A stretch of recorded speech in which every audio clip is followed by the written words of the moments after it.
Morning, welcome back to the channel, welcome back to Love 500 and welcome back to what is going to be the last video on Project Monty. Sorry, I was just looking at my cat there. Yeah, you can see the bonnet's up. I ordered a new thermostat yesterday, complete thermostat, rather than just changing the sensor. I thought it was wise just to change the whole thing. So I'm going to do that today. It's come this morning, surprisingly, less than 24 hours after I ordered it. So that's one of the very few things left to do. I was going to flip you around, we'll just go through exactly what's left to do, and yeah, let's just do it, let's get on with it.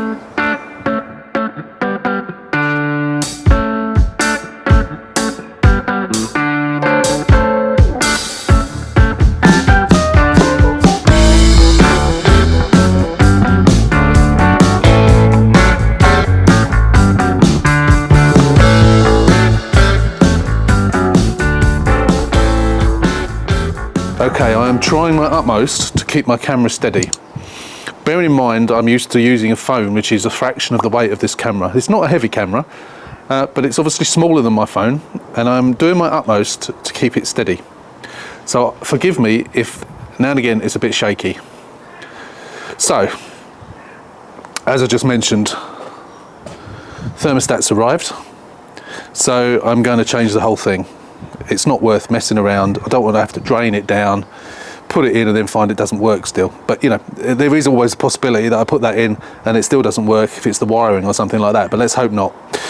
So what I'm going to do, I'm going to take the airbox off, get it out of the way. I'm going to take the battery out, get it out of the way. Take the battery tray and the ECU out, get them out of the way, which then gives much better access down there, It is a pain, but it does give much better access to be able to get to it. So it's got to be done, so we're just going to do it. Before we start that, just going to say that, as some of you had noticed previously, this is actually a pop bumper, not a lounge bumper. Therefore, the chrome strips that I've bought, my intention was to cut the tabs off and bond them on using white tiger seal, which I've done before on various bits of trim on the front of cars where it's been a pop bumper. It don't work on these, unfortunately. The grooves where these things sit are just grooves, and inside those grooves you would find, on the lounge bumpers, you would find slits, and the slits is obviously where the tabs fit into, that holds it in place. What I've discovered is, more so on this bit, the actual shaping is different. It's not just the fact that it hasn't got the grooves. So even cutting the tabs off, it won't go on. So I'm having to leave it off. I did contemplate trying to get another bumper. There is a bumper available, but it's about £200. And it has got the side whiskers on it, not that bit. Obviously I've got them. But I think it looks okay like this. You know, we got the chrome on the back. We've still got the chrome on the front of here. We got the chrome strip in the middle. We got the chrome whiskers on there. We got the chrome on the spotlights and on the grille. So I don't think it looks wrong myself. It would have been good to get it, you know, as it should, but it's just not worth the expense. You know, I'm not going to lose money on this car. I should, providing I sell it for what I want to sell it for, I shouldn't lose any money, but I'm not going to make very much. But you know, if I start buying more bumpers, got to go through and do it all again. That grill is a pig to get off, absolute pig to get off. It's difficult enough to get on, but to get off, they are a nightmare. And chances are I'll break it and end up having to buy a new one of those as well, which is really expensive. So I'm going to leave it like that. You know, I am selling this probably 2.5 to 3 grand less than if it wasn't a Cat N. Bearing in mind, apart from the damage on the seals, this wasn't a crashed car as such. So, you know, I don't think it's worth it, and I don't want that expense. The wheels, I think I've put some hubcaps on. I think they do look better. They do need a clean up. Wheels and tyres. The whole car needs a good clean, to be fair. I've been unable to get a set of alloys. I contacted the bloke that I bought the seats and the front bumper for this one this morning to see if he had any, and he hasn't, but he's offered me a set of sport wheels with good tyres for 225 quid. I ummed and ahed, and I've stuck it on Instagram and asked your opinion. I've had one comment so far saying no. Someone else has messaged me on Messenger and said no.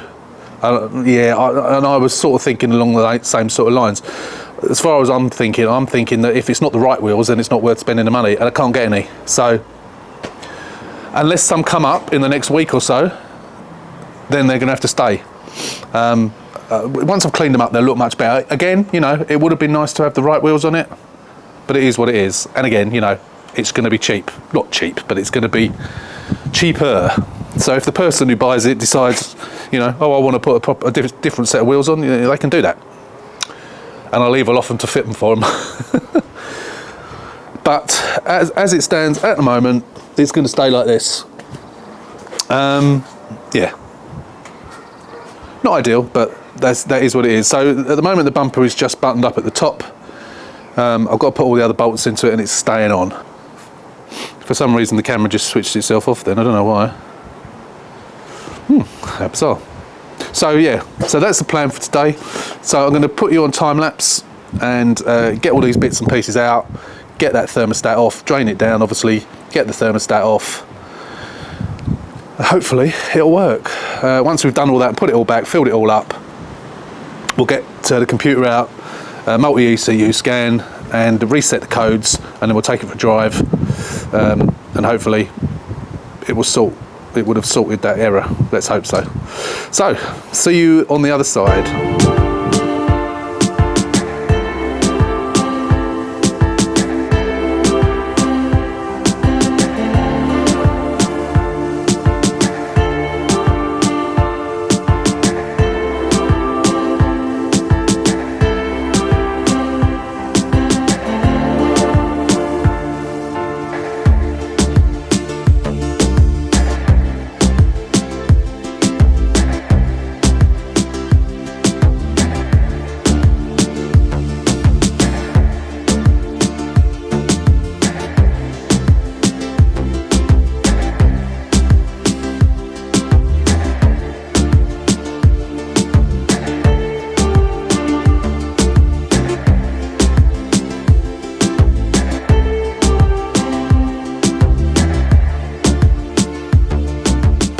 Okay, so we've got it off.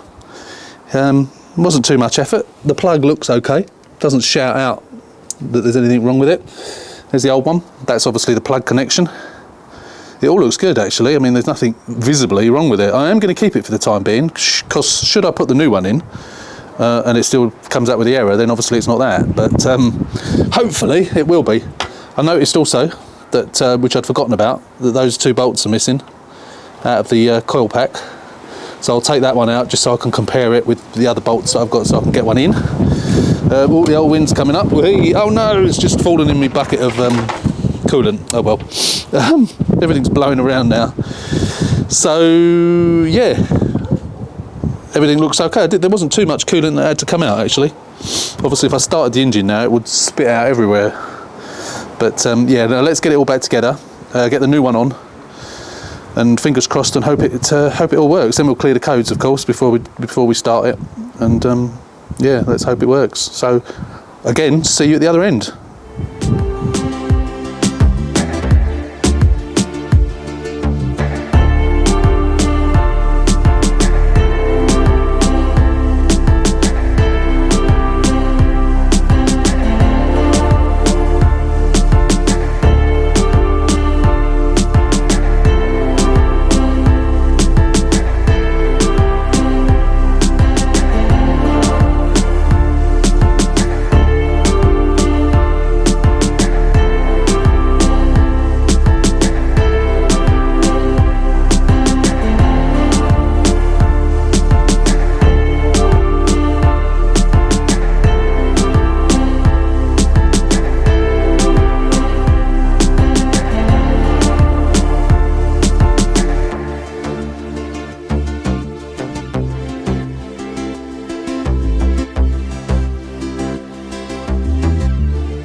It's all back together.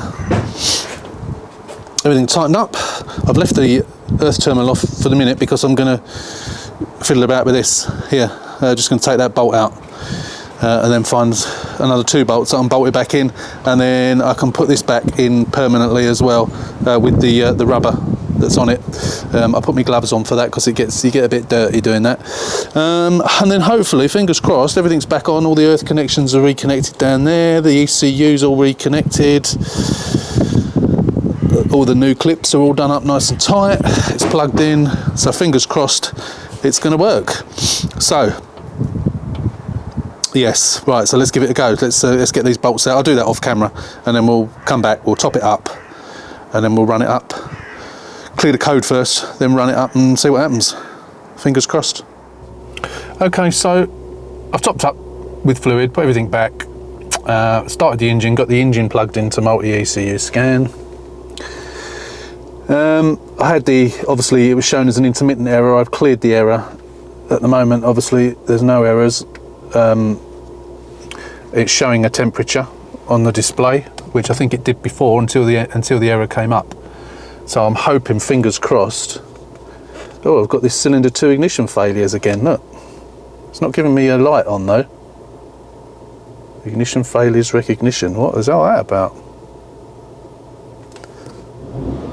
It's running absolutely fine, but it's not putting any lights on or anything. I wonder what that's all about. I thought it's a dodgy spark plug or something. That didn't come up a minute ago.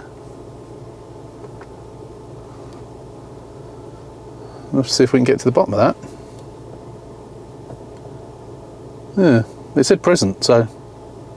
But then you do no fault codes and it goes, which is a bit odd. Let's disconnect, reconnect.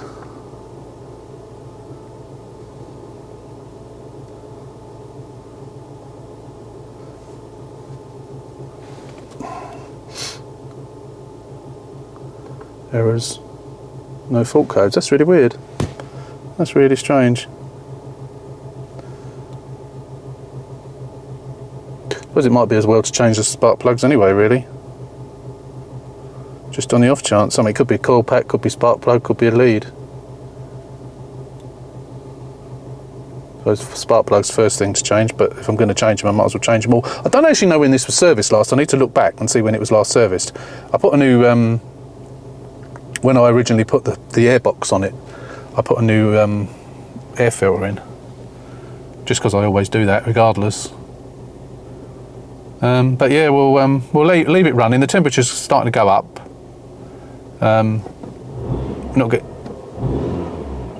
Getting a little bit of rushing, but that's the little bit of air we need to purge out, so I need to go outside the car and do that, purge the air out of it a little bit. But we'll leave it running, let the temperature go up, and then see if the error comes back. Let's fingers crossed and hope it don't. Well, I've taken it for a spin. I've spilt some coolant down there. I'll have to jet wash that later. I've taken it for a spin, and it all seems, it's all run up to temperature. Then I took it for a spin, and so far, touch wood, no errors. So, fingers crossed it's done the trick. What I'm going to do now is adjust the mileage. I'll explain how I'm going to do that in a minute. Because it's not quite as straightforward as I expected. It is the physicality of doing it, but it's what we set the mileage to. So I'll explain that in a second. We'll just get in the car. Right, so we are in the car, and as you can see, the car has got flashing mileage and showing 6,472 miles. Now, my intention was to look at the Copart mileage and adjust it to that, whatever that was, because obviously the car's not been driven since then. However, because this had no speedo, etc., Copart doesn't show what the mileage was. So what I've done is I've looked back at the MOT history, and I've taken a picture of it here on my phone. So what I will do is I'll put a picture of it up now so you can see it. So basically, the last time it had an MOT, it failed. And that was on 33,283 miles. Then it, obviously the work that was done on it, windscreen wipers, blah blah blah, and the stop lamp or registration plate light was out, and then so it obviously passed. They did that, and it passed straight away at 33,281 on the 29th of May 2021. Now that's May, so that's, what are we now, February? So it's about 9 months ago, something like 8-9 months ago, that it was MOT'd. Looking back at the previous year, which was the same owner, it has only done just under 2,000 miles between the 2020 and the 2021. So the only thing that I can do, to be honest and above board, is to write the odometer to 2,000 miles more than it was at the last MOT. It may have only done 1,000 miles. And with lockdown, who knows? It may have done a lot less than that. But I don't know. I don't know how else we can, honestly do it. That's the only way. There's no other way of doing it. So what I'm going to do is I'm going to do that. So we are logged into, the ignition's on. Obviously, we're logged into multi-ECU scam, and we're on the body computer, and we're on the adjustment tab. There is a video that I've already done and shown you this. And as it says there, as we know, this function allows you to write the odometer value in the dashboard module. The new value cannot be lower than the current odometer reading. Please be very careful when using this function, as the odometer value can only increase. Once you enter a high value, you cannot go back. And it says tricks like entering 999999 and driving a few kilometers after that to reset the odometer to 0 do not work. So someone did ask about that the other day, whether we could do that. According to that, it says it doesn't work. But it would be interesting to see if it does. How will it know? I guess they've programmed it in because they don't want someone to do that. Because that would be an easy way to bypass it, wouldn't it, if you're that way inclined. So I am going to try that on a future one, because I've got loads of old Speedos in the garage which are in various different states of working and not. So I am, next time I take a Speedo out, I am actually going to try and see if it will do it. But it says there it doesn't work, but I'm going to try it. So, right, so execute this. So what we need to do is go down and go execute. Continue. Okay, so at the moment it's 6471. Now this doesn't do it exactly, not exactly to the letter, or to the number I should say. So what are we going to say we're going to do it to? So 33,283. Now I'm going to play devil's advocate here and say that due to lockdown and what have you, it hasn't done as many miles as the year before. Although 2020, of course, was, yeah, you know what? To be honest, I'm going to do it. I'm not going to try and. I don't want to reduce it. It's a difficult one. You don't want to do it too high, but you want to be honest. And this is honest as I can be. So what I'm going to do. So it was 31,148, 32,283. So I'm going to go. What shall I go? Shall I do 35,200? 35,100? Let's do 35,100. So we got 0, 0, 35, 100. No, hang on. 33,000. No, hang on. 0, 0. Cancel that. I don't want. This is the trouble. You've got to be careful with this, haven't you? Make sure you don't mess it up. Do it wrong. Right. So yeah. Oh yeah. Sorry, that's what I've done. Yeah. So 6. So at the moment it's 6471. So we want to go 30. What did we say? 30. 35 100. 35 1. Right. Okay. So as you can see, 35,106, and you can see just to the right of there, you see a little spanner. Because I've uploaded, because I've changed it from 6,000 or whatever it was, 4,600 to 35,000, it thinks it needs a service, which it may well do. I need to look back at my book and see when it was last serviced. I'm not sure when that was off the top of my head, but I'm going to reset the service indicator now anyway. Yeah, I'm going to do that. But as you can see, the mileage is still flashing, so we need a proxy alignment. So we go back to here, and we go back to body computer. Proxy alignment procedure. Connect. Yes to continue. Press escape to abort. Yes, I've already done that, haven't I? Yeah, please wait, sorry. Jumping the gun. EOL failed. Dashboard node EOL failed. Oh, what's all that about then? Adjustments. Execute. Press Y to continue. Okay. So hopefully this should do the trick and the mileage will stop flashing. Body computer success, dashboard node. Success. Airbag node.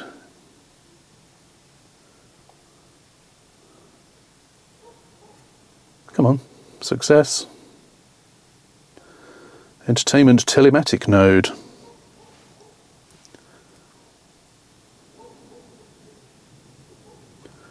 Out of range error. That's because it's got a different stereo in, isn't it? I'm hoping that's still going to work with the mileage flashing though.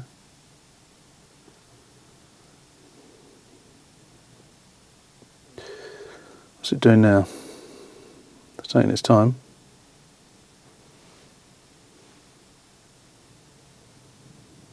Come on. I think failed. Entertainment for request failed to execute. So does that mean it's not going to work? Oh dear. Right, so the mileage is still flashing. So that's not good. Right, we're going to have another go.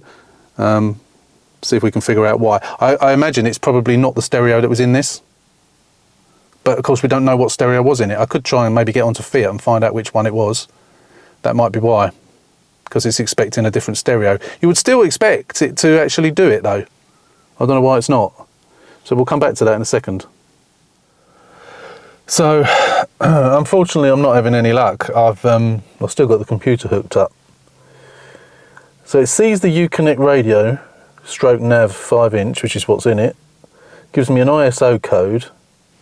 But it comes up with that error. I've had a look, so I've dropped the headlining back down again, and it is only the cabling for an ordinary aerial. So I don't understand why it's expecting a DAB aerial when there's a DAB aerial plugged in, unless it's because it's not the Fiat DAB aerial. So the only reason the mileage is flashing is because it won't allow me to do a proxy alignment, because if any modules fail, then it don't work. The proxy alignment doesn't work. So I've changed another couple of settings, and obviously they've reverted back to normal because it hasn't done the proxy alignment. So I'm stumped. I'm completely stumped. I don't know how to get around this. The only thing I can think of is to get a second-hand DAB Fiat 500 aerial, take the stereo out, plug that aerial into the socket, and then try and run the thing again. But then, if I do that, when I put the other one back in, will I get flashing mileage because it's lost contact again? I don't know. It's got to be something to do with that DAB aerial. The fact that it's saying an open circuit on the DAB aerial, but there's a DAB aerial plugged in. That's what I don't understand. Don't get it. I really don't get it.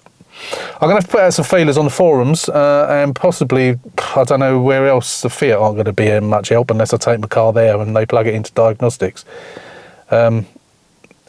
which cost me £118 minimum, as long as they don't, there, you need to buy this and you need to buy that.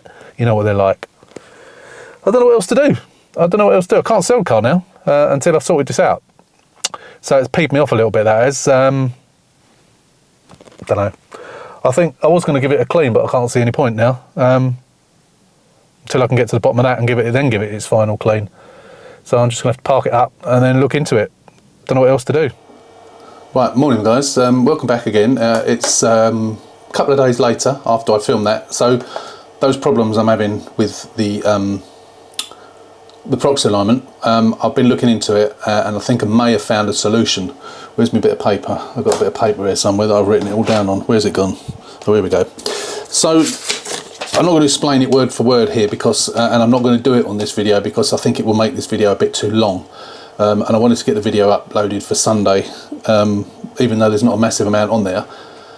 I wanted to get it up for Sunday, and I haven't got time to do this before Sunday because I'm working today and tomorrow for that matter. So I'll just briefly explain. So there's a document that I actually uploaded to a Fiat forum some time ago when someone was trying to put a more up-to-date head unit in their car. So they had the basic one like I've got in that car now, and they wanted to put like an all singing, all dancing, edge-to-edge screen with Apple CarPlay and so on into their car. It installed fine, but then they couldn't get the Apple CarPlay and so on to work, and the icon didn't even appear.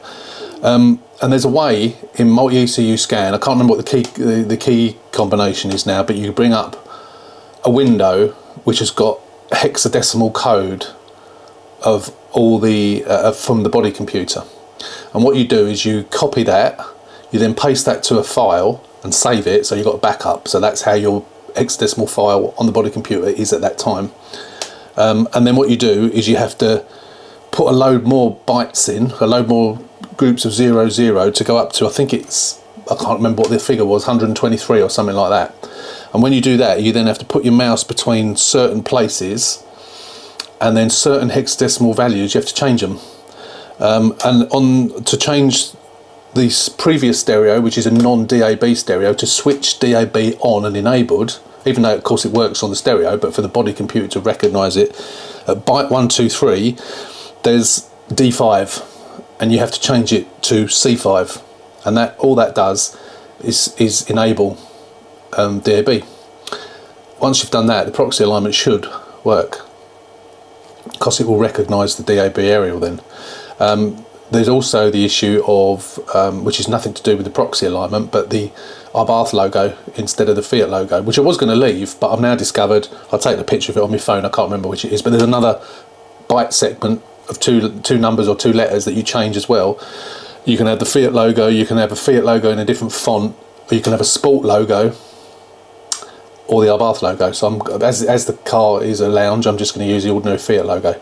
But I didn't realise you could change all that. So that will come in another video. I did say at the beginning of this video this was definitely going to be the last one on Project Monty, but due to this issue, which we didn't even know was going to happen, I'm going to put out a separate video now. Also, another update is I've got some wheels. Well, I haven't got the wheels. I'm going to go and pick them up Monday. So the fellow who came round and offered me the wheels before, we then put them on eBay, but I didn't get them. For whatever reason, his eBay has fallen through, and someone has offered him 240 quid, but as I asked first, he said I can have them for 240 quid. So I'm going to go and pay him for them on Monday and pick them up. He's relatively local, so that's good, and I know he's a subscriber on the channel, so thank you very much for that. I'll give you a shout out once I've got the wheels. Actually, I don't know what your YouTube name is, so I'll have to find out and I'll give you a shout out. So that's the update for the time being. So we'll be back, I'm hoping we'll be back for Wednesday's video to finish this off, because assuming that this all works and we do proxy alignment, get the wheels on, apart from the MOT, the car will then be done. But then I did say that at the beginning of this video, didn't I? But yeah, that's the only thing that's left. We sorted out the, well, I think we've sorted out that the error codes that were coming up with the water temperature sensor. I've changed it, so, and they haven't come back, so hopefully they'll stay gone. But yeah, so that's it for the time being. We'll be back, as I say, hopefully Wednesday. If not Wednesday, then we'll come back once it's sold and we'll do a complete video, but there will only definitely be one more video on Project Monty, guarantee that. So until then, we'll see you on Wednesday with a video of some sort. Don't know what it's going to be. I've got a few other bits and pieces to do film wise. I bought some other things, some other gadgets and so on, which I'm going to try out, but obviously the red Sport will be Project Ruby, that'll be coming as well next week, so lots to come. So again, as always, thanks for watching. If you're not a subscriber, hit that button, let's push those numbers up. See you next week, so take care, stay safe, and we'll see you soon.